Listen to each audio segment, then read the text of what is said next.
નમસ્કાર વિદ્યાર્થી મિત્રો, કેવી ઓનલાઈન ક્લાસરૂમમાં આજે આપણે ધોરણ 10ના વિષય ગણિતમાં પ્રકરણ નંબર 9 જે આપણું ચાલી રહ્યું છે ત્રિકોણમિતિના ઉપયોગો તેના સ્વાધ્યાય 9.1માં આપણે જે બાકી રહેલા તમામ દાખલાઓ છે તેનો ઉકેલ મેળવતા શીખીશું.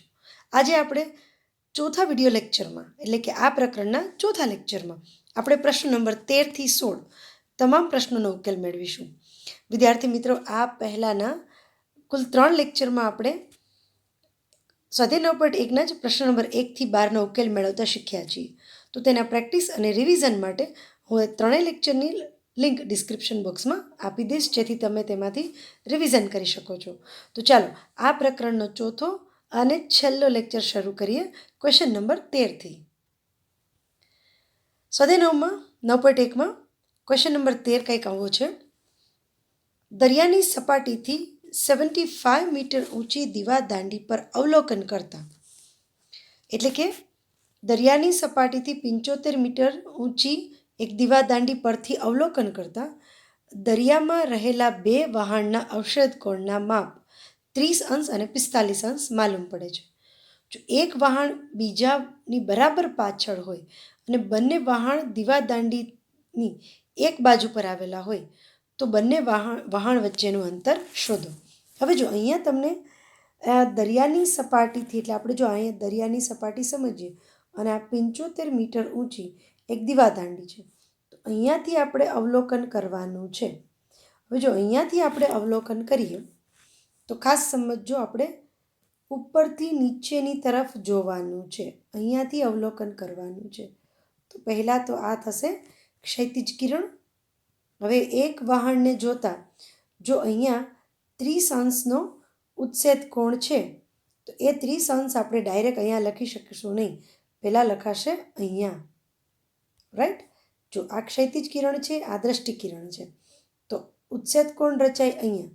પરંતુ આપણા દાખલામાં આગળ પણ સમજ્યા હતા કે આ રીતે આપણે યુગ્મ કોણ લઈએ તો આ ખૂણો પણ 30 અંશનો જ થાય. હવે એ જ રીતે આપણે બીજું કોઈ વહાણ છે એની બરાબર પાછળ છે, તેનો અવક્ષેદ કોણ 45 છે, એટલે આપણે 45 એટલે 30થી મોટો હોય એટલે 90ની નજીક લેવો પડે. હવે તેનો પણ અહીંયા અવક્ષેદ કોણ આખો છે 45 અંશ છે, તો તે પણ યુગ્મ કોણની જેમ 45 અંશ થશે. ચલો આપણે આકૃતિ પરફેક્ટ દોરીએ તેની.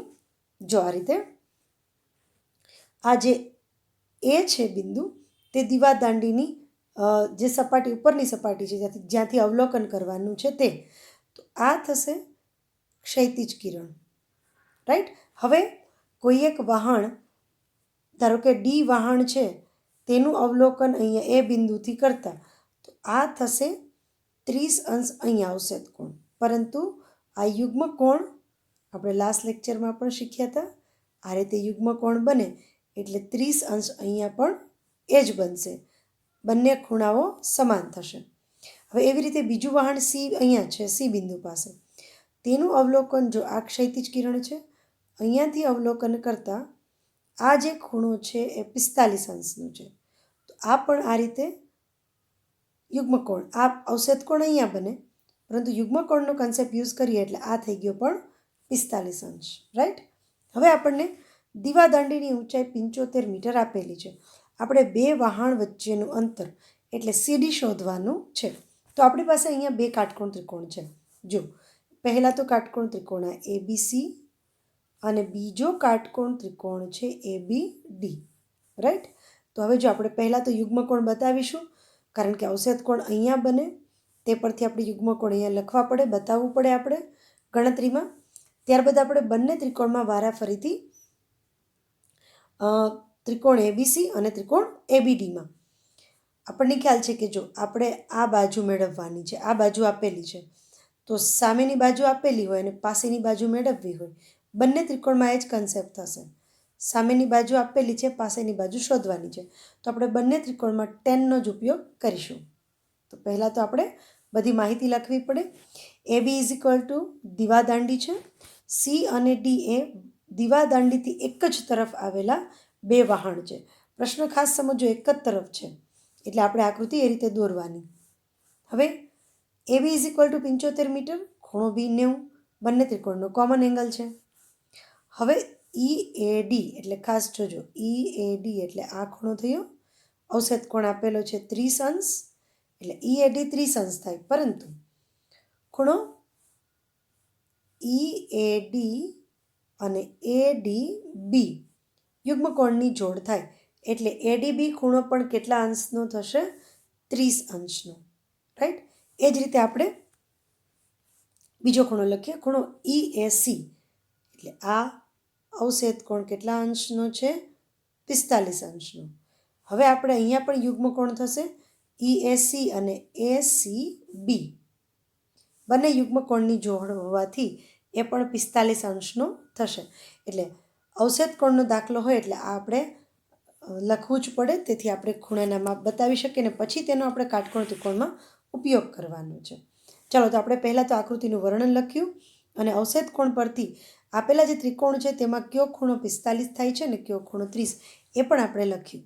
હવે આપણે ત્રિકોણ ABCનો પહેલાં ઉપયોગ કરીશું, કારણ કે જે 45નો ખૂણો હોય ને તે ત્રિકોણ પહેલાં લેવાય, જેથી આપણને સામેની બાજુ અને પાસેની બાજુ ઇક્વલ મળી જાય, રાઈટ. ચાલો, હવે આપણે પહેલાં ત્રિકોણ ABCમાં હમણાં જ આપણે લખ્યું ખૂણો C45નો છે, એટલે tan 45 ઇઝ ઇક્વલ ટુ સામેની બાજુ AB છેદમાં પાસેની બાજુ BC. tan 45ની કિંમત કેટલી થાય? 1. સામેની બાજુ AB આપણને 75 આપેલી છે, BC આપણે સીધું મળી ગયું. BCને સૂત્રનો કરતા કરો તો BC બરાબર પણ કેટલું થયું? 75 મીટર, રાઈટ. એટલે દીવાદાંડીથી આ પહેલાં વહાણ Cનું અંતર 75 થયું.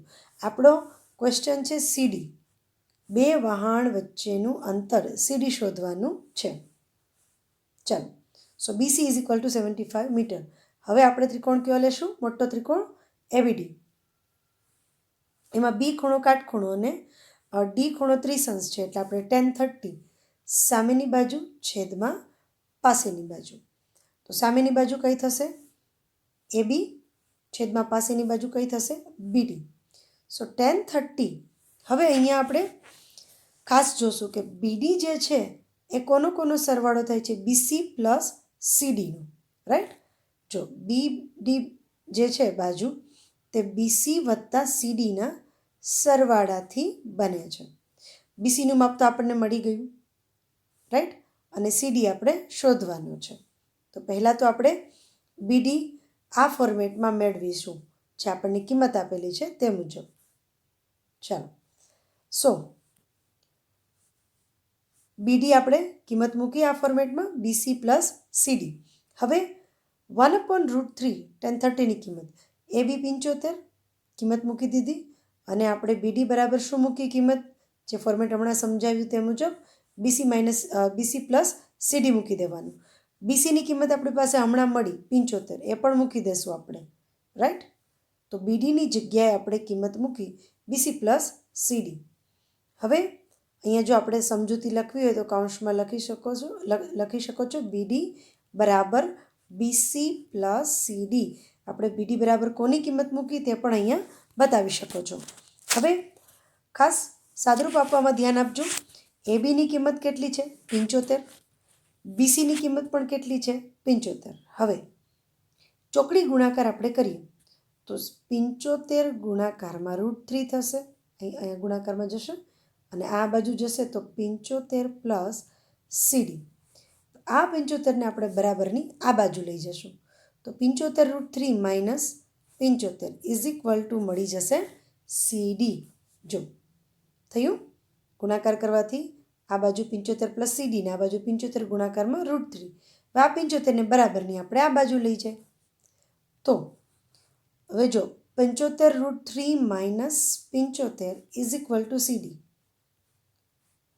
હવે અહીંયા આપણે 75 કોમન કાઢીએ તો કૌંસમાં કેટલા રહેશે? √3 minus 1 is equal two CD. બસ, તો આપણને CDનો જવાબ મળી ગયો. બે વહાણ વચ્ચેનું અંતર એટલે કે આ બંને શીપ વચ્ચેનું અંતર આપણને મળી ગયું 75 કૌંસમાં √3 માઇનસ 1. તો છે ને ખૂબ જ ઇઝી પ્રશ્ન. આપણે શું કર્યું? કાટકોણ ત્રિકોણ ABC અને ABDમાં પહેલાં તો આપણે અવક્ષેપ કોણ આપેલા હતા તે પરથી ખૂણાના માપ લખ્યા, ત્યારબાદ જ દાખલો આગળ વધારવાનો. પહેલાં આપણે ત્રિકોણ એબીસી લીધો, 45 અંશો એટલે પહેલાં એ ખૂબ જ ઇઝી થઈ જાય કે આ બંને બાજુ કેવી થઈ જાય, ઇક્વલ જ થઈ જાય. પછી આપણે મોટો ત્રિકોણ લીધો એબીડી, એટલે સામેની બાજુ એબી છેદમાં બીડી. બીડીની જગ્યાએ કિંમત મૂકી આપણે બીસી પ્લસ સીડી, જેમાં બીસી 75 છે અને એબી પણ 75 છે. સાદરૂપ આપ્યું, ચોકડી ગુણાકાર કરી તો સીડી એટલે બે વહાણ વચ્ચેનું અંતર મળી ગયું 75 √3 - 1 મીટર. તો આ થયું આજના લેક્ચર ચોથામાં સ્વાધ્યાય 9.1નો ક્વેશ્ચન નંબર 13. ચાલો ક્વેશ્ચન નંબર 14 સમજીએ. અહીંયા આપણને ટેક્સ્ટબુકમાં રકમ જે આપેલી છે તે મુજબ આકૃતિ પણ આપેલી છે. તો પ્રશ્ન નંબર 14 આપણે વાંચીએ અને આકૃતિ પણ સાથે સમજતા જઈએ કે 1.2 મીટર ઊંચાઈવાળી છોકરીને, એટલે જો અહીંયા 1.2 મીટર ઊંચાઈવાળી એક છોકરીને જમીનથી 82.88.2 મીટર ઊંચાઈ પર રહેલું પવનને કારણે સમક્ષિતિજ રેખામાં ગતિ કરતું એક બલૂન જોવા મળે છે. એટલે જમીનથી ઊંચાઈ કેટલી છે તેની 82.2 મીટર. છોકરીની ઊંચાઈ કેટલી? 1.2 મીટર. યાદ કરો, આપણે ગઈકાલે એક દાખલો ગણ્યો જ છે. હવે છોકરીની ઊંચાઈ છે, છોકરીનું સ્થાન ફિક્સ છે, રાઈટ. બલૂન છે તે પવનની ગતિથી ઉડે છે, રાઈટ. તો કોઈ એક સમયે છોકરીને તે બલૂનનો ઉત્સેદ કોણ, એટલે અહીંયાથી જે જોવે છે બલૂન ત્યારે ઉત્સેદ કોણ કેટલો થાય છે. બીજું, છોકરી અહીંયાથી જોવે છે તો પહેલાં તો આ ક્ષૈતિજ કિરણ થાય, આ એનું દ્રષ્ટિકિરણ થાય, એટલે ઉત્સેદ કોણ અહીંયા બને છે. થોડી વાર પછી એ બલૂન પવનને લીધે ગતિ કરતું હોય આ દિશામાં, તો એનો છોકરીને અહીંયાથી જોવે છે ત્યારે ઉત્સેદ કોણ કેટલા અંશનો થાય છે?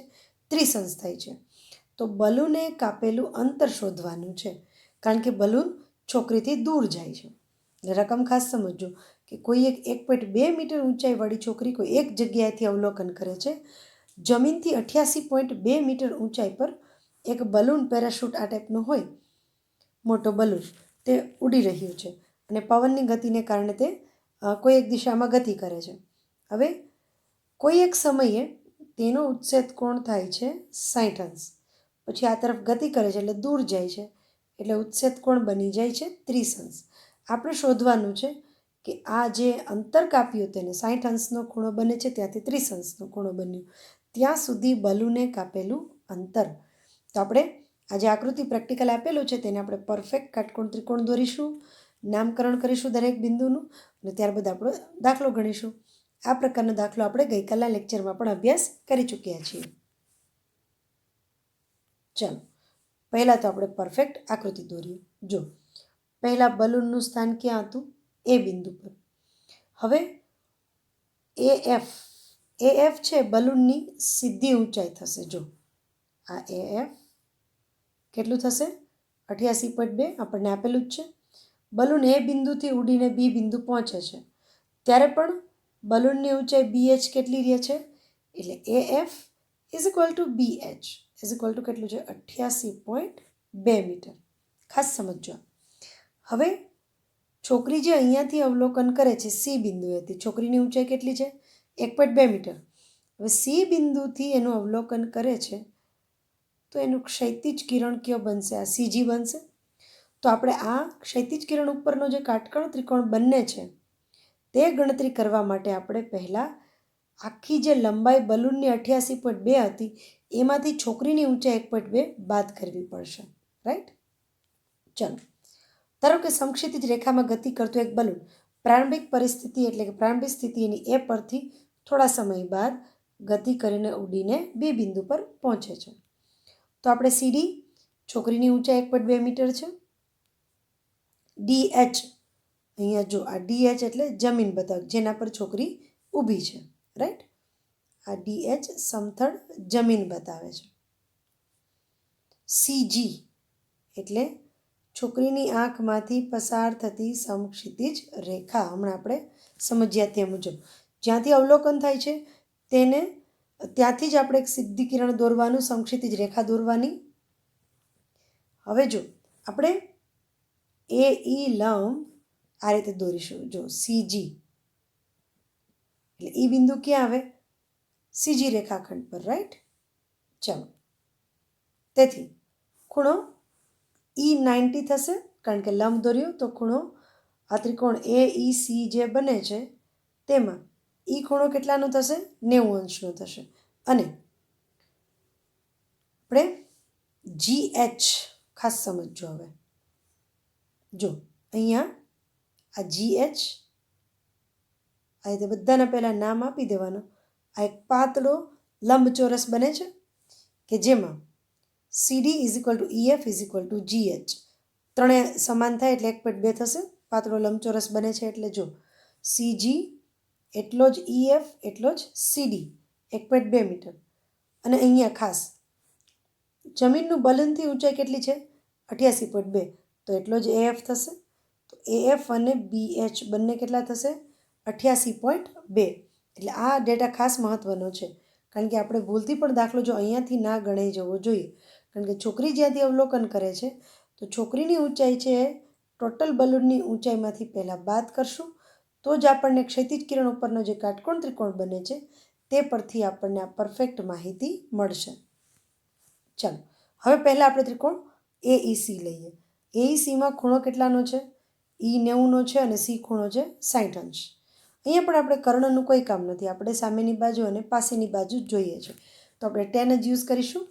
tan 60 = સામેની બાજુ AE છેદમાં પાસેની બાજુ CE.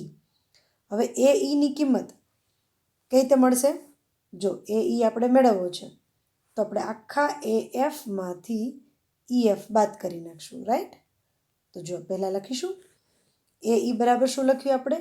આખો AF જે 88.2 છે એમાંથી આપણે EF કટકો છોકરીની ઊંચાઈ 1.2 મીટર બાદ કરીશું, રાઈટ?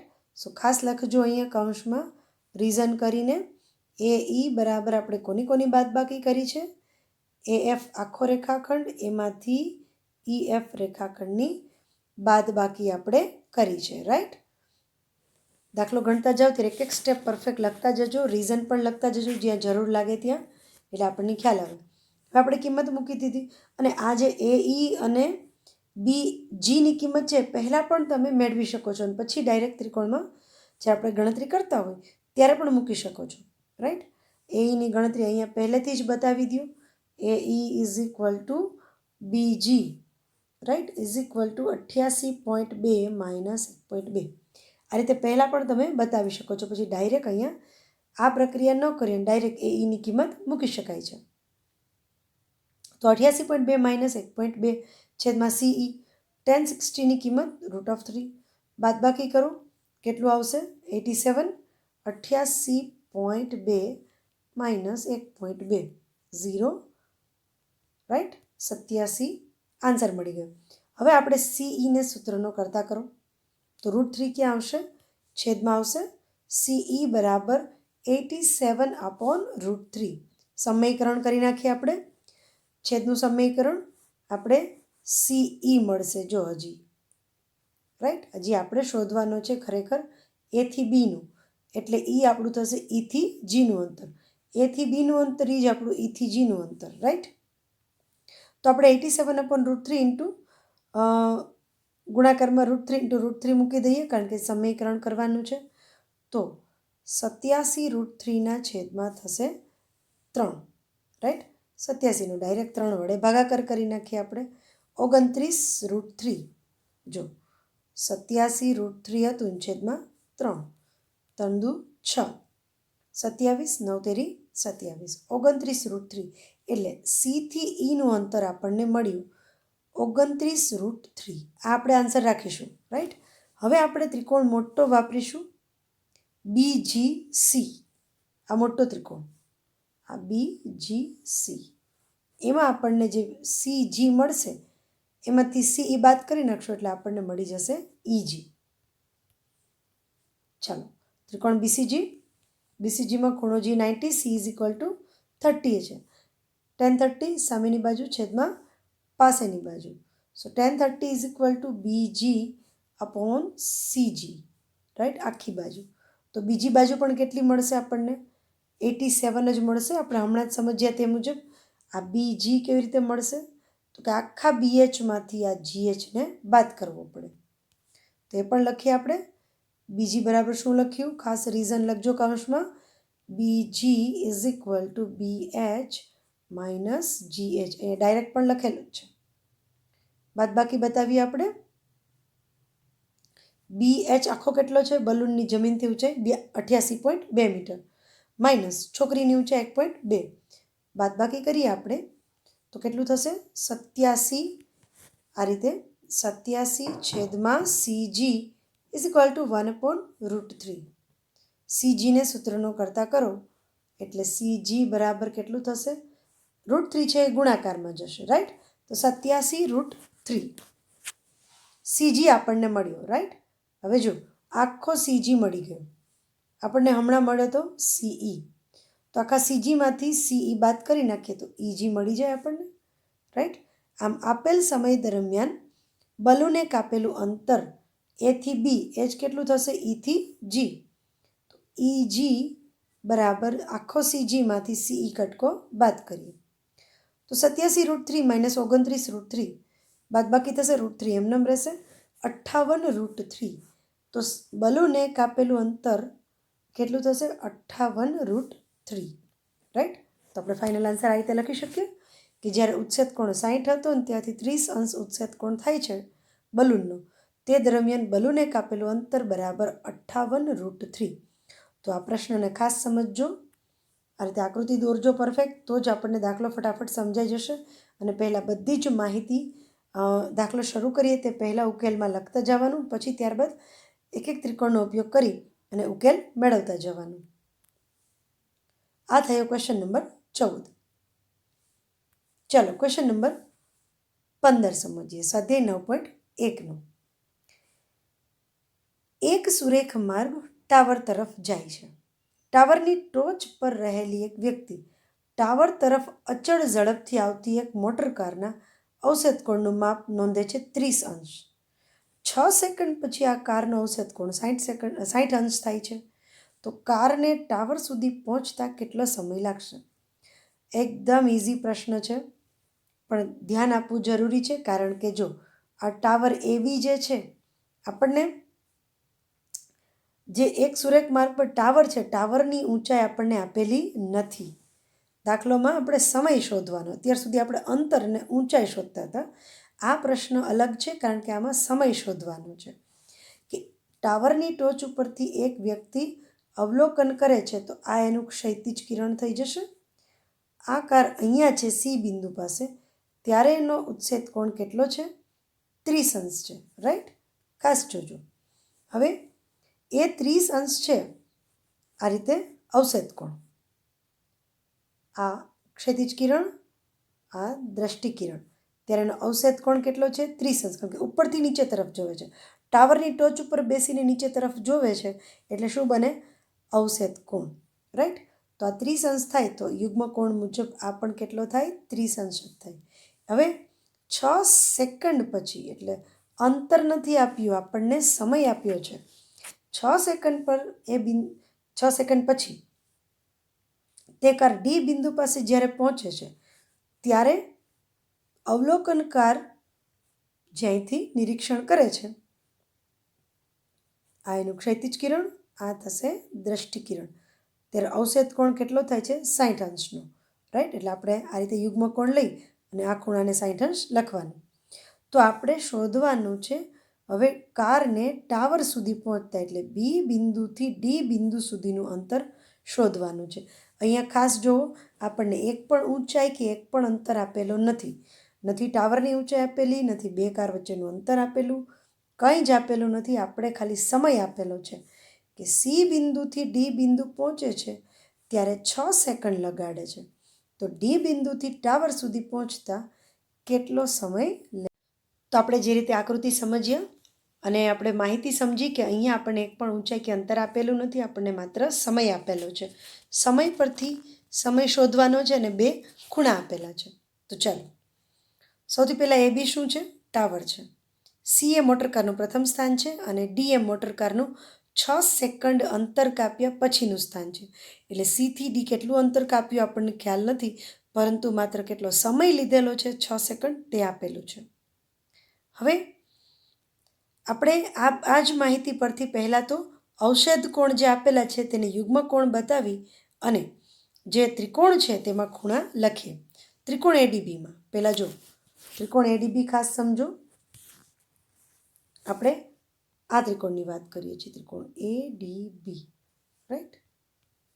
એમાં 1060 અવષેધ કોણ આપણે સમજ્યા પહેલાં આકૃતિમાં જ. હવે 1060 એટલે સામેની બાજુ છેદમાં પાસેની બાજુ AB અપોન DB. હવે જો આ બંને ત્રિકોણ છે ને એમાં કોમન બાજુ AB છે, તો તમે ABને પણ સૂત્રનો કરતા કરી શકો છો DB શોધવા માટે, રાઈટ. તો 1060 એટલે √3 કિંમત મૂકી દઈએ આપણે. તો આપણે અહીંયા DBને સૂત્રનો કરતા કરીએ. DB is equal two AB upon √3. પછી આપણે DBની કિંમત મૂકીશું, રાઈટ. અથવા કમ્પેરિઝન કરીશું કે CD અંતર કાપવા માટે 6 સેકન્ડ લાગ્યું, તો DB અંતર કાપવા માટે કેટલો સમય લાગે. તો DB આપણને જો આ ફોર્મેટમાં હશે તો ફટાફટ થઈ જશે, રાઈટ. તો DB ઇઝ ઇક્વલ ટુ આપણને મળ્યું AB અપોન √3. હવે આપણે ત્રિકોણ ABC લઈએ, મોટો ત્રિકોણ ABC. એમાં આપણે યુગ્મ કોણ હમણાં સમજ્યા. આ ત્રિસંસ તો આ ત્રિસંસ, સામેની બાજુ છેદમાં કર્ણ. તો ત્રિકોણ ABCમાં 1030 ઇઝ ઇક્વલ ટુ શું થશે? AB upon BC, right. AB upon BC is equal two 1030. હવે અહીંયા જોજો કે BC જે છે તેની કિંમત આપણે કઈ રીતે મૂકીશું? BD વત્તા CD, BD પ્લસ CD, કારણ કે આખો BC કઈ રીતે થાય છે? BD અને CDના સરવાળા જેટલું, રાઈટ. તો જો અહીંયા આપણે કિંમત મૂકી, AB એમનેમ રાખ્યું, BD પ્લસ CD, રાઈટ. BDની કિંમત છે આપણી પાસે, અહીંયા મળી AB અપોન √3. તો આપણે અહીંયા જો AB પેલા ચોકડી ગુણાકાર કરી લઈએ. AB into √3 is equal two BD plus CD અથવા DC. હવે આપણી પાસે અહીંયા જે BDની કિંમત છે તે કિંમત આપણે અહીંયા મૂકી, રાઈટ. પહેલાં આપણે ચોકડી ગુણાકાર કર્યો. AB into √3 is equal two BD plus DC. હવે DB છે એની કિંમત આપણી પાસે અહીંયા છે, એ કિંમત મૂકી AB અપોન √3, રાઈટ. હવે આપણે CDને સૂત્રનો કરતા કરીએ અને આને આપણે બરાબરની સામે લઈ જઈએ. તો જો DCને સૂત્રનો કરતા કર્યો આપણે, તો AB અપોન √3 છે ને બરાબરની સામે લઈ ગયા તો શું થઈ ગયું? AB into √3 minus AB upon √3. હવે અહીંયા આપણે AB સામાન્ય લઈ શકીએ એટલે કૌંસમાં કેટલો રહેશે? √3 માઇનસ 1 અપોન √3. અથવા ન કોમન કાઢો તો ડાયરેક્ટ લસા લઈને પણ કરી શકો છો. તો લસા કેટલો આવશે? √3 ઇન્ટુ √3 એટલે 3 માઇનસ 1 અપોન √3 એટલે કેટલા થશે? 2 અપોન √3 ABના ગુણાકારમાં. અથવા આમનામ રાખો તો ડાયરેક્ટ લસા લઈ લ્યો, √3 અહીંયા ગુણાકારમાં જશે એટલે AB into 3 minus AB. 3ABમાંથી AB બાદ કરો તો કેટલું થઈ જાય? 2AB upon √3, right. સાદરૂપ કઈ રીતે આપીએ છીએ તો ખાસ સમજતા જજો. બંને રીતે સાદરૂપ આપી શકો છો. AB સામાન્ય કાઢી પણ શકો અથવા એમને પણ રાખીને સાદરૂપ આપી શકો છો. તો અહીંયા √3 3 માઇનસ 1 એટલે 2AB છેદમાં √3. આ આપણને CDનું અંતર મળ્યું. જો DBનું અંતર આપણને આ ફોર્મેટમાં મળ્યું હતું, AB અપોન √3. અને CDનું ફોર્મેટ પણ કેના મળ્યું? ABના ફોર્મેટમાં જ મળ્યું, 2AB અપોન √3, રાઈટ. હવે જો ખાસ સમજો કે મોટર કારને આ C થી D સુધીનું અંતર કાપવા લાગતો સમય 6 સેકન્ડ. CD કેટલું છે? તો કે 2AB અપોન √3. જ્યાં CD છે, C થી Dનું અંતર કેટલું છે? તો કે 6 સેકન્ડ. CD કઈ રીતે મળ્યું આપણને? 2AB upon √3. હવે C થી D બિંદુ અંતર કાપતા 6 સેકન્ડ લાગે, તો D થી B બિંદુનું અંતર કાપતા એટલે D થી Bનું અંતર કેટલું મળે છે? AB upon √3. આ અંતર કાપતા લાગતો સમય. તો આપણે ત્રિરાશિ મૂકીએ તો શું થશે? જો પહેલાં 6 ગુણાકારમાં AB અપોન √3, આ બંનેનો ગુણાકાર છેદમાં 2AB અપોન √3. તો જો AB upon √3 AB upon √3 common જ છે, સીધું 2 તેરી 6, 3 સેકન્ડ થશે. થઈ ગયું ઇઝી. ફરીથી સમજો ખાસ. DCનું અંતર એટલે કે C બિંદુથી D બિંદુનું અંતર કેટલું મળ્યું આપણને? 2AB upon √3. એ અંતર કાપતા લાગતો સમય 6 સેકન્ડ છે. હવે ડીથી બે બિંદુ એટલે AB/√3 મીટર અંતર કાપતા કેટલો સમય લાગે? તો આપણે ત્રિરાશિ મૂકીએ. આ બંનેનો ગુણાકાર હોય. 6 ગુણાકારમાં AB/√3 છેદમાં ચોકડી ગુણાકાર હોય 2 × AB/√3. AB/√3 કોમન છે બંનેમાં, અંશ અને છેદમાં. 2 તેરી 6. આન્સર કેટલો મળશે? 3 સેકન્ડ. રાઈટ. જો લખીએ. ત્રિરાશિ મૂકીએ આપણે. 6 ગુણ્યા AB/√3 છેદમાં 2AB/√3. આ કેન્સલ આઉટ. 2 તેરી 6. 6 છેદમાં 2 બરાબર 3 સેકન્ડ. તો આમ કારને ટાવર સુધી પહોંચતા એટલે ડી બિંદુથી બી બિંદુ પહોંચતા 3 સેકન્ડ લાગશે. તો જોયું આ પ્રશ્નો. આપણને એક પણ ઊંચાઈ કે એક પણ અંતર નહોતું આપ્યું, માત્ર આપણને આપેલો હતો ડેટા સમય. સીથી ડી બિંદુ અંતર કાપતા લાગતો સમય 6 સેકન્ડ અને આ બે અવક્ષેપ કોણ. આપણે માત્ર આટલી માહિતી પરથી પણ કારને ડી બિંદુથી બી બિંદુ સુધી પહોંચતા જે લાગતો સમય છે તે પણ આપણે મેળવી લીધો. રાઈટ. તો જો અહીંયાથી આપણે આ અંતર મેળવ્યું. તો આ થયો પ્રશ્ન નંબર 15. ચાલો આપણે હવે પ્રશ્ન નંબર 16ની ચર્ચા કરીએ. હવે જો પ્રશ્ન નંબર 16માં આપણને કંઈક આવું આપેલું છે કે ટાવરના તળિયામાંથી પસાર થતી રેખા. આ પ્રશ્ન ખૂબ જ ઇઝી છે. આ પ્રશ્ન જેવા 1 માર્કના પ્રશ્નો પણ પૂછાતા હોય છે. ટાવરના તળિયામાંથી પસાર થતી રેખા પર તળિયાથી 4 મીટર અને 9 મીટર દૂર બે બિંદુ આવેલા છે. ત્યાંથી ટાવરની ટોચના ઉત્સેદ કોણના માપ કોટિકોણ છે. માપ નથી આપેલા, પરસ્પર કોટિકોણ છે. સાબિત કરો કે ટાવરની ઊંચાઈ 6 મીટર છે. હવે જો આ ટાવર A Q છે, તેની ઊંચાઈ આપણે 6 મીટર સાબિત કરવાની છે. એટલે આ દાખલો સાબિતીનો છે. પરંતુ માહિતી કઈ રીતે આપેલી? જો ટાવરનું જે બિંદુ Q છે ત્યાંથી આ પહેલું બિંદુ R છે તે 4 મીટર દૂર છે અને બીજું બિંદુ S છે તે 9 મીટર દૂર છે. આ બિંદુથી R બિંદુથી તેનો ઉત્સેદ કોણ અને અહીંયા જે આપેલું છે બિંદુ S બિંદુ, ત્યાંથી ઉત્સેદ કોણ પરસ્પર કોટિકોણ છે. કોટિકોણ એટલે એક થીટા હોય તો બીજો કેટલો હોય? 90 - એક થીટા હોય તો બીજો હોય 90 - થીટા. બંને ઇક્વલ ના હોય, પરંતુ એક થીટા હોય તો બીજો 90 - થીટા, તો જ પરસ્પર કોટિકોણ થાય. કોટિકોણ એટલે શું? યાદ કરો થિયરી. જે બે ખૂણાનો સરવાળો 90 અંશ થાય તે પરસ્પર કોટિકોણ હોય. રાઈટ. તો આ થીટા લઈએ તો આ 90 - થીટા. તો AQ = ટાવર, જેની ઊંચાઈ આપણે 6 મીટર સાબિત કરવાની છે. R એ ટાવરના તળિયાથી Q બિંદુથી 4 મીટર દૂર આવેલું નિરીક્ષણ બિંદુ છે અને ત્યાંથી આપણે ખૂણો લઈએ થીટા. અને S બિંદુ જે છે એ ટાવરના તળિયાના Q બિંદુથી 9 મીટર આવેલું દૂરનું બિંદુ છે. ત્યાંથી ઉત્સેદ કોણ આ થીટા હોય તો આ થશે 90 - થીટા, કારણ કે પરસ્પર કોટિકોણ છે. હવે લઈએ આપણે ખૂણો Q જે છે એ બંને ત્રિકોણ માટે કેવો થશે? 90 અંશ થશે.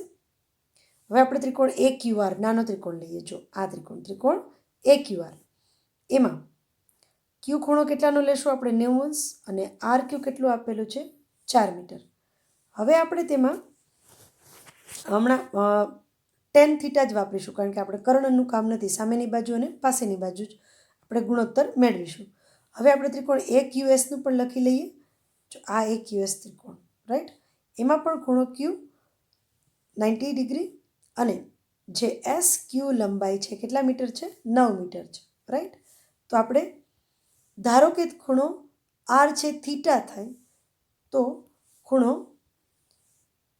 R એટલે આ રીતે લખીશું ARQ.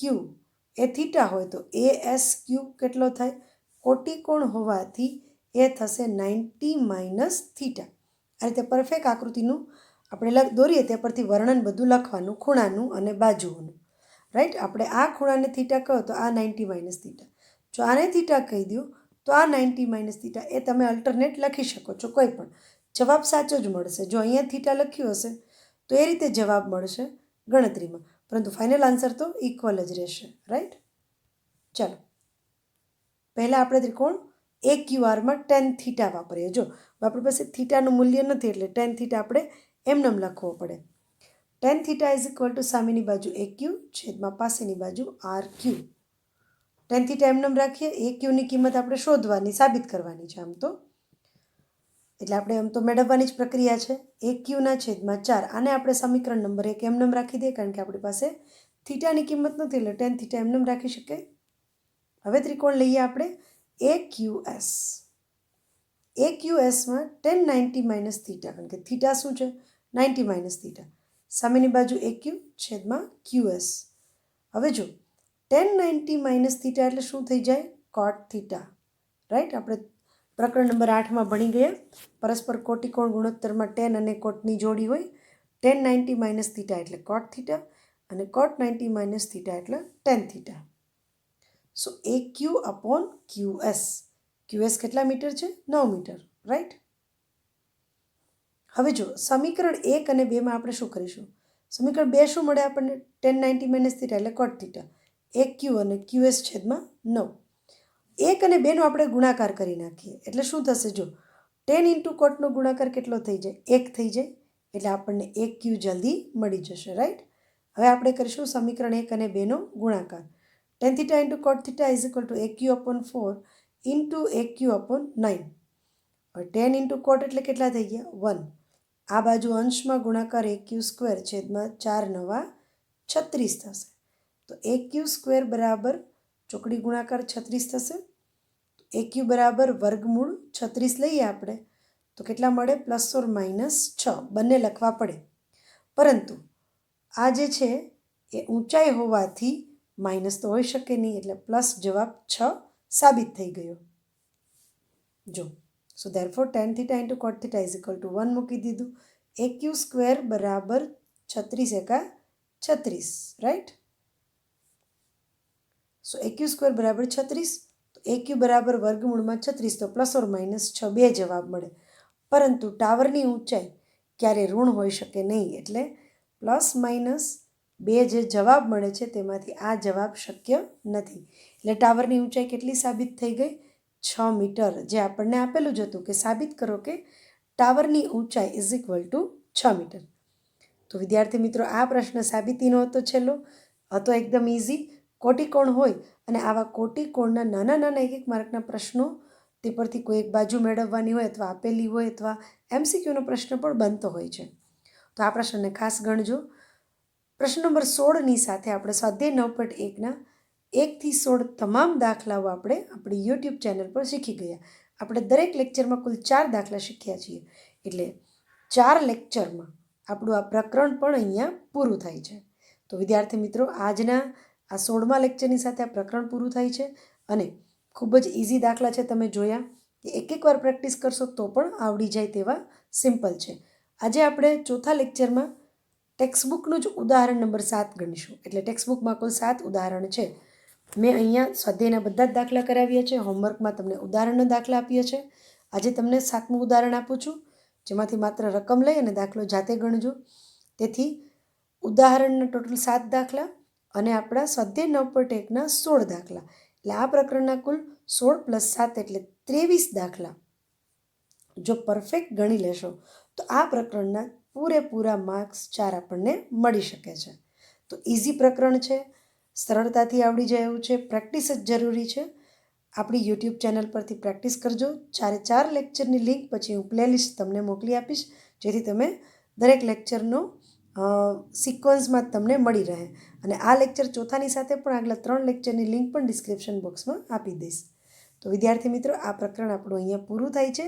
આપણે નેક્સ્ટ બીજા એટલે હવે જે આપણું બાકીનું પ્રકરણ છે તે આપણા યુટ્યુબ ચેનલમાં મળીશું. આપણને કાંઈ પણ પ્રશ્નો હોય કે ડાઉટ હોય તો પૂછતા રહેજો. આપણે જલ્દી મળીશું નેક્સ્ટ પ્રકરણમાં. Thank you so much.